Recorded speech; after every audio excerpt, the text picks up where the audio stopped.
COMEX हो या MCX, gold ने नई ऊंचाई को छुआ है और यह सफर अभी भी रुकता दिख नहीं रहा है। हालांकि कहावत है, पेड़ कितना भी लंबा हो जाए वह आसमान को नहीं छू सकता।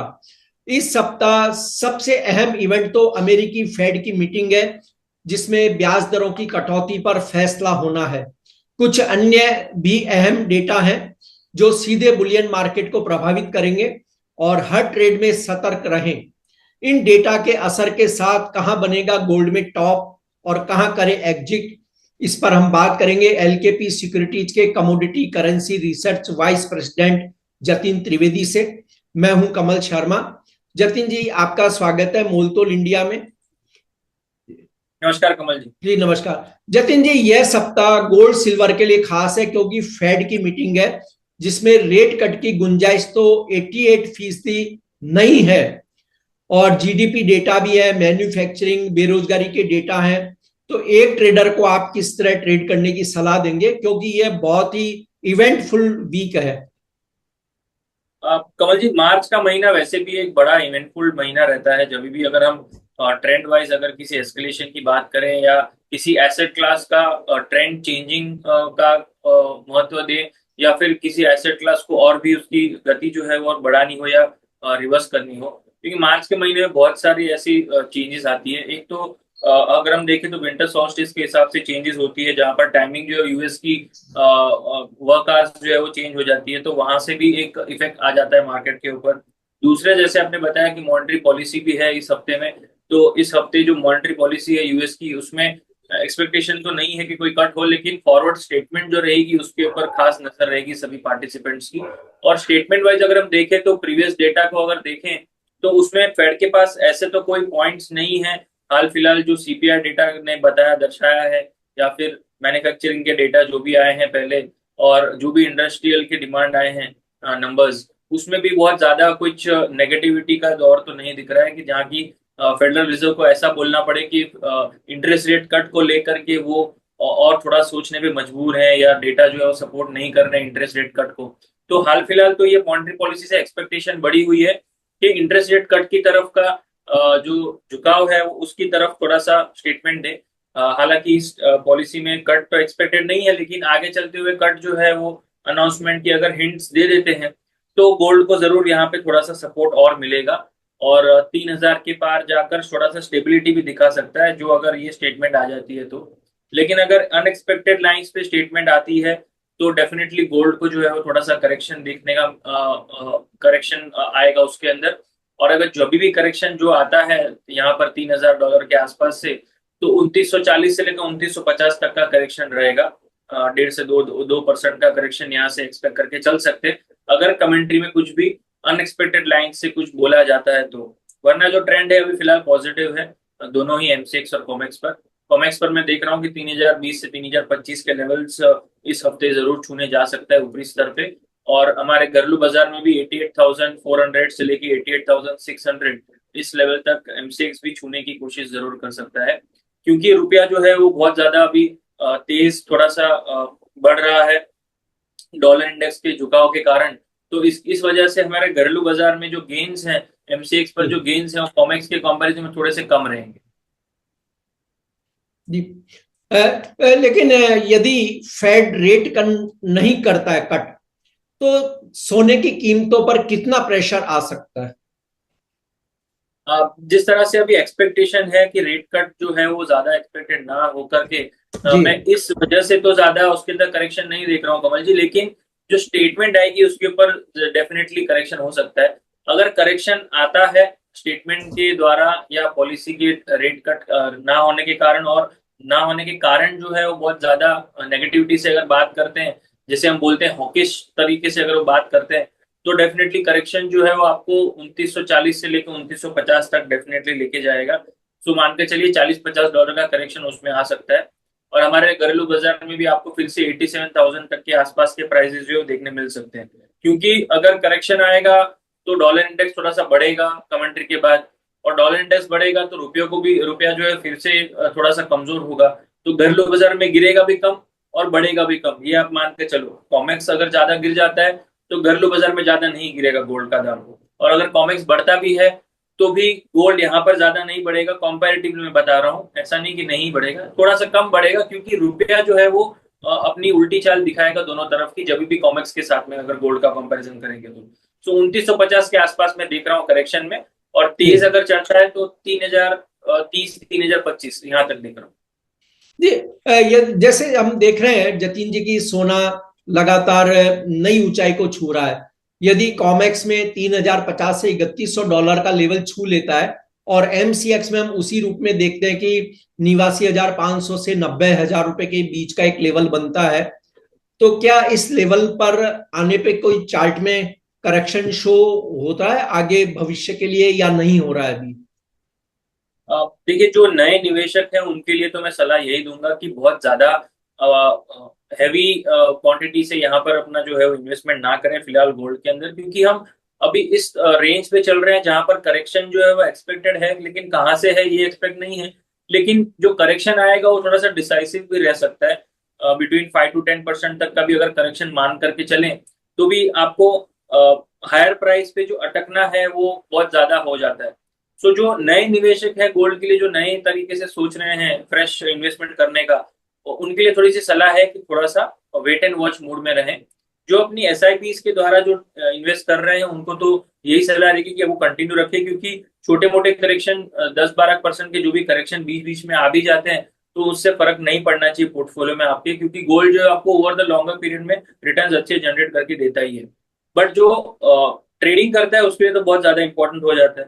तो ट्रेडिंग पर्पज से अगर देखने जाएंगे तो 3050 से लेके 3100 के आसपास के जब भी प्राइसेस आते हैं, और एमसीएक्स पर भी आपको जब भी 89,500 90,000 के आसपास के रेट मिले, तब डेफिनेटली आपकी जो भी पोजीशन है ट्रेडिंग वाइज उसको थोड़ी सी हल्की करके चलें, क्योंकि जो करेक्शन एक्सपेक्टेड रहेगा वो थोड़ा सा शार्प भी रह सकते हैं, क्योंकि जिस तरह से अनसर्टेनिटी का मार्केट है और टैरिफ की जो अनक्लियरिटीज है वो क्लियर होना शुरू हो जाए, या रशिया यूक्रेन की तरफ से व्हाइट फ्लैग्स जो है वो सर्टेनिटी हो जाए, तो ये जो वर्ड अनसर्टेनिटी से अगर सर्टेनिटी पे आ जाता है जब भी, तो गोल्ड के लिए वो एक एक चीज सर्टन जरूर हो जाए कि वो करेक्शन, स्टीप करेक्शन चालू हो जाएगा गोल्ड के अंदर, क्योंकि जी अभी जो अनसर्टेनिटी वाला मार्केट है इसलिए गोल्ड फेवरेबल है।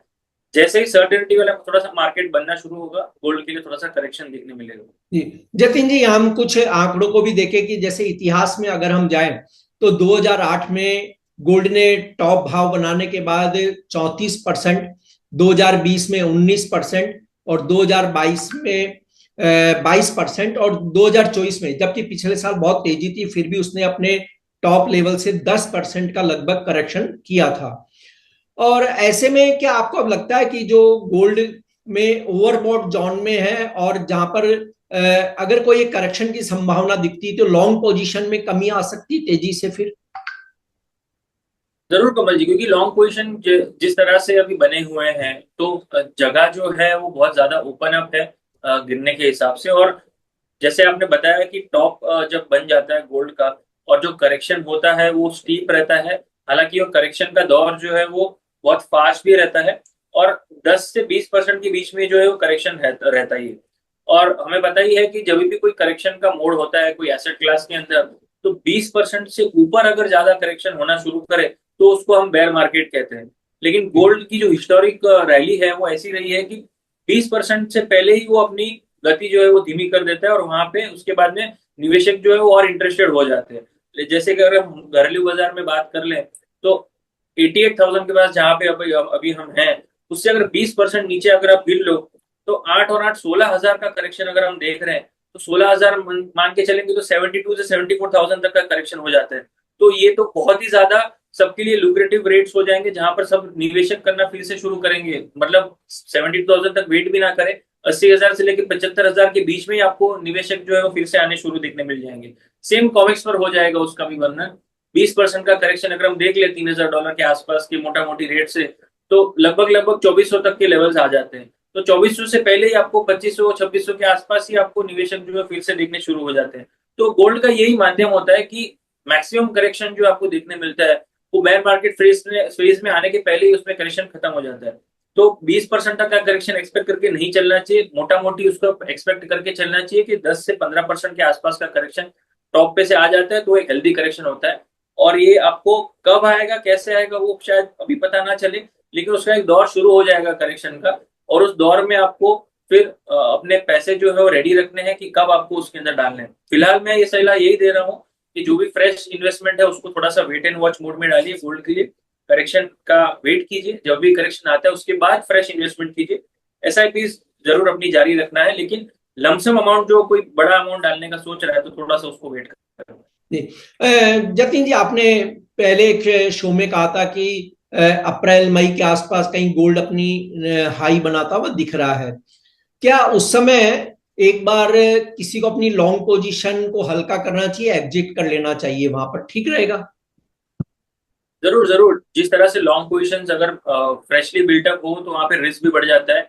अगर गेन्स पहले के बने हुए हैं तो यहाँ पर थोड़ा सा रिस्क, आपके पास पॉकेट बढ़ जाता है, एपेटाइट जो है वो। तो उसके हिसाब से अपनी पोजीशन जो है उसको कैरी करना है या उसको बिल्टअप रखना है।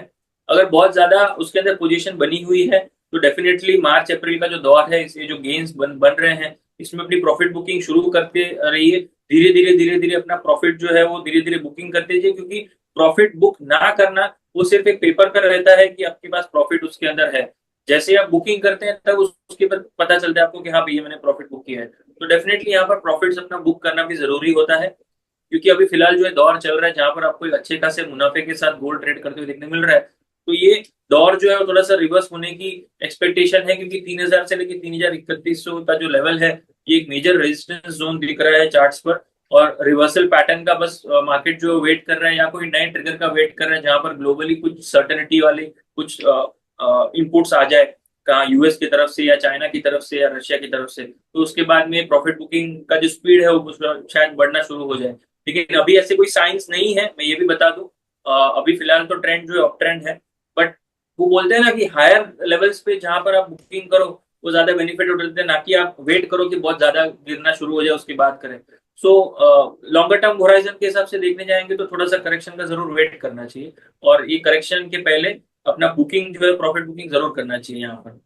जी, आपने बिल्कुल सही बात कही कि देखिए मार्केट ऊपर की ओर है, लेकिन जब भी कोई ट्रेड करें, हम ये दर्शकों से भी कहना चाहेंगे कि जब भी कोई ट्रेड करें स्टॉप लॉस का कड़ाई से पालन करें, क्योंकि यह वीक जो है काफी घटनाओं से भरा हुआ है, अमेरिका की ओर से, चाइना की ओर से और खुद ट्रंप की तरफ से। जतिन जी, यहाँ मैं एक लास्ट सवाल आपसे लेना चाहूंगा कि चांदी ने एक बार फिर 1 लाख रुपए के लेवल को पार कर लिया है। यह रेस किस लेवल तक जा सकती है आने वाले दिनों में? फिर कमल जी, अपनी जो थोड़े हफ्तों पहले अपने जो शो किया था उसके अंदर भी हमने बात की थी कि जी जी। चांदी का लेवल है वो 1 लाख पार करेगा, और 1 लाख पार करने के बाद 1 लाख 10 और 1 लाख 15 के लेवल्स जो ये भी मुझे लग रहे हैं कि आने वाले कुछ महीनों में देखने मिलेंगे। तो ये लेवल्स जो है वो मुझे अभी भी सर्टेनिटी है कि चांदी जो है वो आपको एक अच्छी खासी बुल रन जो है वो दिखाएगा, क्योंकि बेस मेटल का मार्केट जो है काफी हद तक अच्छा है, चाइनीज मार्केट का इकोनॉमी का जो रिवाइवल है उसके पीछे। गोल्ड के अंदर जब भी करेक्शन आएगा तब सिल्वर के अंदर भी करेक्शन जरूर आएगा, लेकिन सिल्वर जो मुझे लग रहा है वो करेक्शन आने के पहले आपको एक अच्छी खासी गेंस जो है वो दिखा चुका होगा। तो अभी जो फिलहाल जो राइड कर रहे हैं, जिन्होंने ट्रेड ली हुई है रिकमेंडेशन बेसिस के ऊपर, तो उसको होल्ड करें, ट्रेल करें, या फिर जो ऑप्शंस के माध्यम है वहां से हेज करें पोजीशन को, डिपेंडिंग अपॉन रिस्क जो है वो कितनी लेना चाह रहे हैं। बट मैं अभी भी अपने टारगेट्स पे प्लेस्ड हूँ कि 1 लाख 10 से लेकर 1 लाख 15 हजार तक के लेवल्स जो है वो आने वाले कुछ महीनों में जरूर देखने मिल जाएंगे। वो कितने टाइम फ्रेम में मिलते हैं, वो चांदी का मार्केट आपको भी पता है कि बहुत फास्ट रहता है, उसके जी अंदर करेक्शन जल्दी आ जाती है। तो 5 से 6% की गेंस तो उसके लिए बहुत ज्यादा स्पीड से हो जाती है। तो यहाँ से 1 लाख के लेवल से अगर आप रिस्क एपेटाइट देखें तो आपको अपनी स्टॉप लॉसेस जो है वो जरूर ट्रेल करके चलनी है। जैसे कि 98,000 के आसपास आपको अपनी स्टॉप लॉस ट्रेल करनी है। यहाँ से अगर आपको 2000 पॉइंट की और रैली मिल जाती है तो फिर वो 98,000 का स्टॉप लॉस जो आपको ट्रेल करके लाख पे लेके जाना है। तो टारगेट वाइज 1 लाख 10 से 1 लाख 15 के बीच में रखें, और स्टॉप लॉस जो आपको ट्रेल करते चलना है अपनी जो भी पोजीशनिंग बनाते हैं। तो व्यू पॉइंट जरूर पॉजिटिव अभी भी फिलहाल बना हुआ है सिल्वर के ऊपर। जी। आपका कोई डिस्क्लेमर जतिन जी? जैसे मैंने बताया कमल जी कि मैं गोल्ड और सिल्वर में ईटीएफ और सोवरेन गोल्ड बॉन्ड के माध्यम से हमेशा निवेशिक में रहता हूँ, और हमेशा मैं इसके अंदर एडवाइस भी यही करूंगा कि लॉन्गर टर्म के हिसाब से इसके अंदर पोर्टफोलियो वाइज अपना निवेश जरूर बना कर रखें। जी, आपका बहुत बहुत धन्यवाद, शुक्रिया जतिन जी।